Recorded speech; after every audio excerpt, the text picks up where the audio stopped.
Okay, let's try a little flip classroom here for the Industrial Revolution. I know a lot of you probably have some ideas about the Industrial Revolution, and you've learned about it in 8th grade and a little in 10th and a little in 11th. Well, we're going to focus on Industrial Revolution a little deeper. So, let's look. First question, what was the first country to industrialize? Was it Germany, England, Spain, or France? If you picked England, you are absolutely right. But why wasn't it France? See, France had economic advantages in the late 18th century. It had the Napoleonic Code, French communal law, free contracts, open markets, uniform and clear commercial regulations, standards, weights, and measurements, technical schools, and of course the government encouraged and honored inventors and inventions. And they had the Bank of France, which is a European model for reliable currency. However, we know they had years of war. They supported the American Revolution, which caused a lot of debt. Of course, the French Revolution, which was crazy. The Napoleonic Wars, which also drained the treasury. So heavy debts, high unemployment, and the soldiers are returning from those battlefronts. And French business people were not entrepreneurs. They were not very much of a risk takers. So why England first? Well, England is the workshop of the world, and of course Napoleon called them a nation of shopkeepers, and he wasn't giving them a compliment. The enclosure movement allows for technology to enter into the agricultural revolution so that many of these tenant farmers moved from these farming plantations to the city, urbanization. And so under Acts of Parliament and the enclosure movement, we have a consolidation of land and a need for less tenant farmers. This is a kind of a look at what, if you're flying over with an airplane over Ireland or England today, you can see these enclosed lands. They also have coal producing areas, metal goods, and of course wool with all that sheep.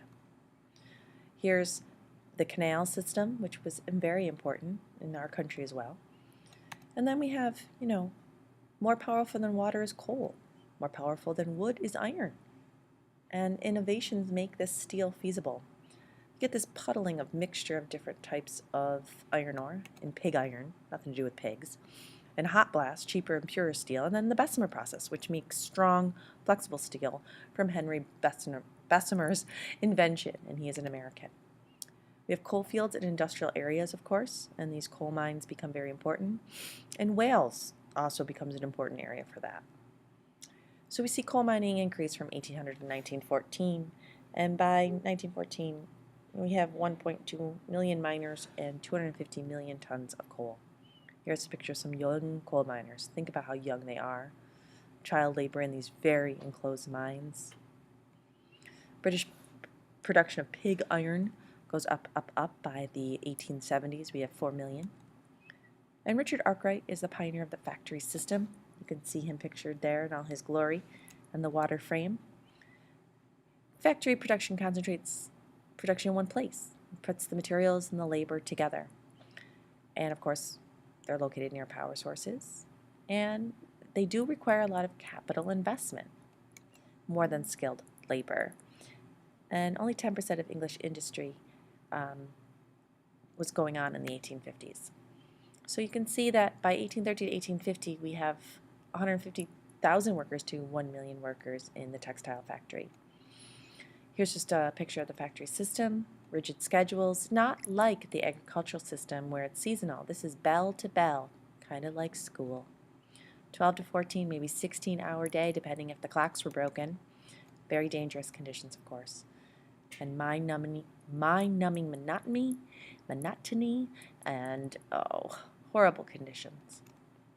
These are textile factory workers in England. See a lot of women. Here's a coin depicting a factory, £1 for 240 tokens in 1812. These are the young bobbin doffers, and many of them have their hair up because they might get their hair caught in these machines, and off goes your head. So John Kay's flying shuttle has nothing to do with flying, has everything to do with producing cloth faster. The power loom again, very noisy machines. James Watt's the steam engine, using water. The steam tractor, kind of cumbersome. Steam ship, very important. James Watt. early steam locomotive like Stephenson's locomotive. Later locomotives, of course, are more streamlined. The impact of the railroad is incredible to get food to market, to get materials for shopping, for travel, and so the hours definitely decrease. The great land serpent, because the railroads were taking over, and they're ugly, ugly, ugly creatures. This is the Crystal Palace exhibition in 1851, and of course it's predicted this industrial utopia. British ingenuity on display there. And what we have is the haves versus the have-nots. This is the bourgeois, the nouveau rich, with their nice clothes and their top hats. And of course, there's a lot of criticism of this new bourgeois class that doesn't really have to do anything. This is the stereotype of the factory owner, of course, fat, rich, and of course whipping the excuse me, the workers in the back. And of course we have the upstairs, downstairs lives. My favorite show, Downton Abbey, and then this idea of, the privileged versus the workers. Of course, the poor are overworked, they're destitute, and this is factory wages. So you can see male wages under 11, they're going to have 2 shillings and 3 quid. This is a week. And when you got older, you got paid more. But that would level off. So like when you were over 46, you start to get paid less. This is a Staffordshire, kind of an ugly, polluted, idea. And the new industrial cities, slums, tenements, overcrowding, lack of sanitation, cholera. This is a workers' housing in Manchester. Pretty drab, still even kind of today. Factory workers at home, and the homes are crowded. You don't see bathrooms. You don't see a lot of furniture. Workers' housing in Newcastle today, not much different. And this urban poor is what Charles Dickens was writing about. And of course, private charities do pop up, but there are people in Parliament who think handouts are wrong. There are the Luddites who go and they smash the machines, and they have their name taken from this mythical character, Ned Ludd. And the Luddite triangle is this area where they would attack. And this says, hey, breaking the frames is, you tell anybody that they've been breaking these frames or actually engaged in rioting, and we'll hunt them down and we'll give you a reward if you turn in these Luddites. The Peterloo Massacre is when the British soldiers opened fire on British workers, and this is them just protesting for better worker conditions. And one of the workers said, "Let us die like men and not be sold like slaves." The Chartist movement is to try to get more say in the government and, of course, to change the working conditions. And they come up with the People's Charter in 1838 by William Lovett. It's a radical campaign to reform the inequalities created by what you would think wouldn't, the Reform Bill of 1832. But they wanted votes for all men, equal electoral districts, abolition of the requirement that members of Parliament be property owners, payment for members of Parliament, make it a job, annual general elections, and the secret ballot. And so this was radical. And this is the Chartists, of course, arming for a fight, and the female Chartists, and the beginning of the female movement there. There's also trying to repeal Robert Peel's corn laws, and they wanted to give manufacturers more outlets for their products, expand employment, lower the price of bread, make British agriculture more efficient and productive, and expose trade and agriculture to foreign competition. And they wanted to promote international peace through this trade contract. Thomas Malthus was a worrier. He worried that if you pay the workers too much, the population growth would outpace the food supply. He predicted that war, disease, or famine could control the population, and the poor should have less children. And then the food supply would then keep up with production. This is called the Malthusian theory. I think he didn't predict technology, food technology, that eventually more food would be produced. David Ricardo comes up with the iron law of wages, and he basically said when wages are high, workers are going to have more children. More children create a large labor surplus that depresses the wages. So, this is what's going to happen. So don't pay them too much because they'll have too many kids, and then the workers' wages will be too low. The utilitarians, for example, Jeremy Bentham and John Stuart Mill, wanted the greatest good for the greatest number of people. They're kind of early socialists, but they do believe in capitalism. They just felt that the government should provide some social safety net. This is Jeremy Bentham. And he's like a wax museum figure, too. You have utopians and Marxists, of course, and you got Robert Owen, and then, of course, Karl Marx. And basically, their goal was that everyone benefited, not just the rich.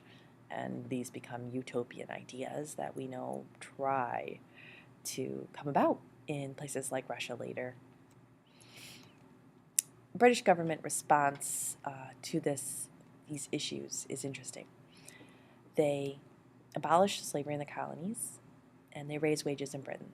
And then they come up with the Sadler Commission to look into working conditions. This leads to the Factory Act of 1833, which limits child labor but does not get rid of it. And the New Poor Law, which is indoor relief, shelters for many people, poorhouses, and the Reform Bill of 1832, which broadens the vote for cities. And so you see here towns enfranchised, towns that get the vote, and counties losing votes in Parliament. And so we have the British electoral reforms before 1832, after 32, and after 1867 and after 1884 is a gradual percent of population eligible to vote. So results. These are the zones of industrialization on the European continent. After England, there's northeast France, Belgium, the Netherlands, western German states, northern Italy, East Germany, Saxony, aka Prussia. And so we get more industrialization. I would say these are areas that are the most productive on this map. And we see railroads across the continent, share in the world manufacturing output. Of course, the United States starts to build as well. And the politics. State ownership of some industries. Railroads, Belgium and most of Germany, are owned by the governments. There's tariffs like the British Corn Laws that people work to repeal. National banks grant a monopoly to issuing banknotes. We're going to have bubbles and issues with that. The Bank of England, the Bank of France, etc. Companies required to register with government and publish annual budgets, a little regulation. And of course, this is a backlash to the laissez-faire attitude. And new legislation to establish a limited liability corporation, basically, create rules for the formation of corporation, and postal systems, which are very important. And then free trade zones like the German Zollverein, which is really helping them. And that's the basics of the Industrial Revolution. I hope this helps you review it. Bye-bye.